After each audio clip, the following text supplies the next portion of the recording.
Hello everybody, my name is Michael Lin, and today I'd like to give you a little bit of information about the ongoing pandemic, the virus that has caused it, and how this virus has affected my personal life in the past few months.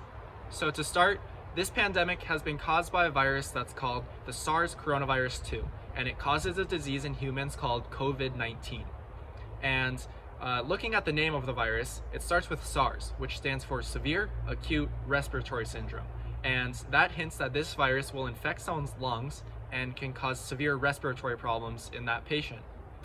The first case of this novel coronavirus was first detected in Wuhan, China back in December of 2019, about 4 or 5 months ago. And the first case was detected in the United States a month later in January of 2020. In March, the World Health Organization declared a global pandemic as a result of how widespread the virus had become. And if the name SARS coronavirus sounds familiar to you, that's because a very similar virus, the first SARS coronavirus we detected, caused a similar pandemic about 20 years ago in the early 2000s. So one of the reasons this virus is so dangerous is because of how easily it's transmitted between people. It can be spread through respiratory droplets, such as those that you emit when you're coughing or sneezing. And right now, since it's such a novel coronavirus, we don't know exactly how contagious it is, or exactly all the ways that it can be spread. So it's best to assume that right now it's just incredibly contagious, and that it's very important to wash your hands frequently, to avoid going out in public, and to stay socially distanced as much as possible, and also to wear a mask when you're going out in public, and to disinfect the common surfaces in your house or your workplace, because we don't know how long this virus can survive without a host, and we don't know all the ways that it can be spread yet.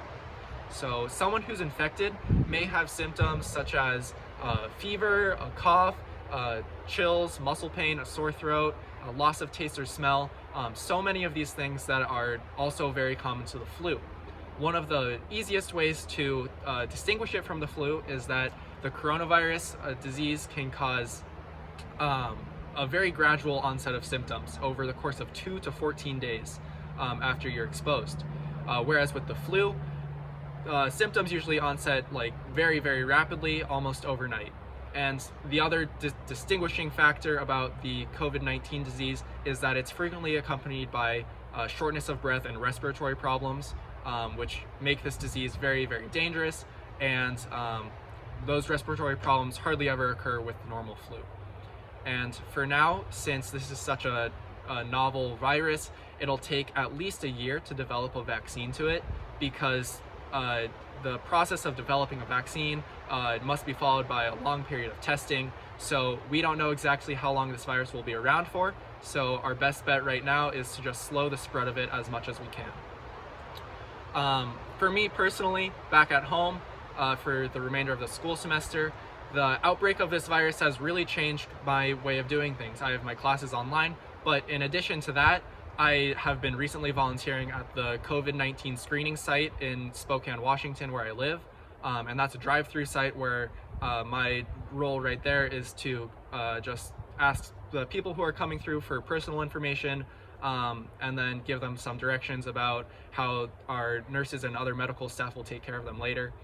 So that's been a really great opportunity for me to see how valued our local medical staff is, and how our local medical staff kind of come together to respond to an emergency like this. Another just thing that I've noticed that's really fascinated me and inspired me is just how the global medical community has really come together, and also how important the global medical community is. Without them right now, who knows where we'd be. They're caring for hundreds of thousands of patients every day who may develop complications, who may have spread the virus to their family members or their friends.